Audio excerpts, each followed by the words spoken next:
Hippie. Nice set. Thank you for coming down. Let's go back a little. Tell us how you got started. I started DJing at the age of 15 before DJing was popular. That was 1973. Wow, 1973. What was your first gig? Well, we used to do a roller rink in Newark called the Branchbrook Roller Rink. And then we used to do a lot of mobile gigs.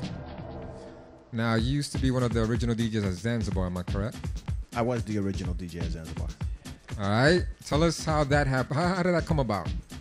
I used to play, it used to be called Abe's before Zanzibar. The downstairs was always open, like for 3 years before Zanzibar opened. And then he had a big ballroom upstairs, and he wanted to make it a club. So once he opened up the upstairs, I was already in there, so I was the DJ on the weekends, on Fridays, and Gerald T was the DJ on Saturdays. Then after 3 or 4 months, I was the DJ Friday and Saturdays. Nice, nice. How was that whole experience at Zanzibar? How did that like influence you? How did that come about? What did it do for you?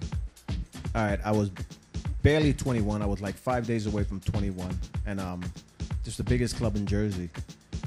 Opening night, we had like 4,000 people. We had television. We had tigers. We had magicians. We had Kool and the Gang. We had a bunch of celebrities just hanging out. First record, one of the first records to play there was the guy comes in and says, I got this record. It was only played one other place before here, and that was in Texas. I want you to play it in the New York area. I said, all right, give me the record. It was Rapper's Delight. Nice. Now you started. How did you get to start DJing in other places? I know you DJ worldwide. Tell us how did that come about when you started becoming internationally known? Well, once I was playing there, then I started going to other clubs and doing other venues.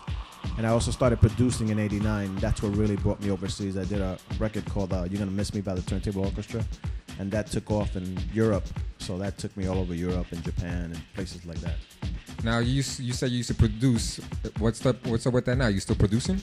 Yeah, I'm getting back together again, producing, because we just had a baby recently. So I'm playing the father role and, that kind of thing. Congratulations. Are you doing any residencies right now in New York or New Jersey? Not right now. I'm actually have a gig coming up this Saturday, the 15th, at Reds in Washington, D.C., a club called Reds in Washington, D.C. Nice. That used to be Doug Smith's, one of Doug Smith's residencies. We know a lot of people down there. We're definitely going to hook it up down there. Hopefully it'll get nice and crowded for you. Let people hear you play, because you're definitely a hot DJ. Tell us what's coming up else in the future. Anything else? I'm going to Cali at the end of January, and then basically just getting the studio together in the house so I can start producing again. Nice, nice. Just one more last thing. Tell us who your biggest influences were. Well, back when I DJ'd, the biggest influences for me was Richie Kazar, which later became the DJ at Studio 54.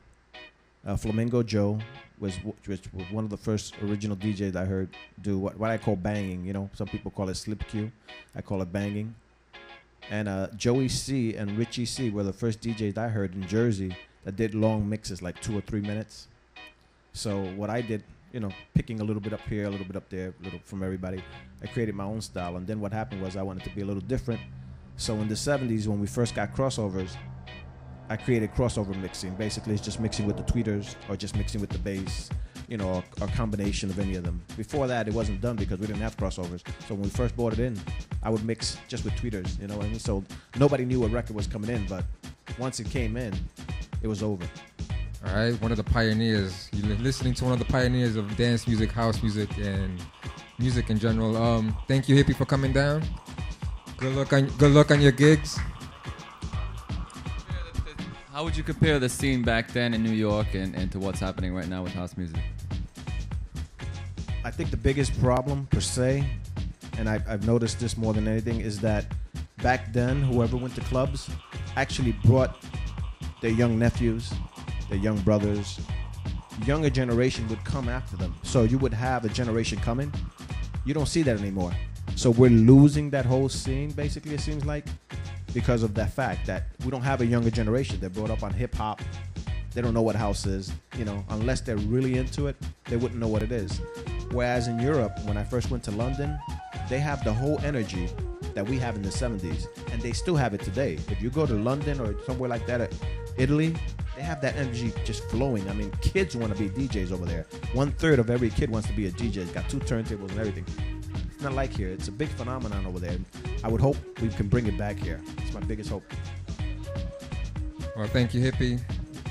Good luck on your new gigs coming up. And hopefully we'll hear some new records from you coming soon. All right? Peace, everybody.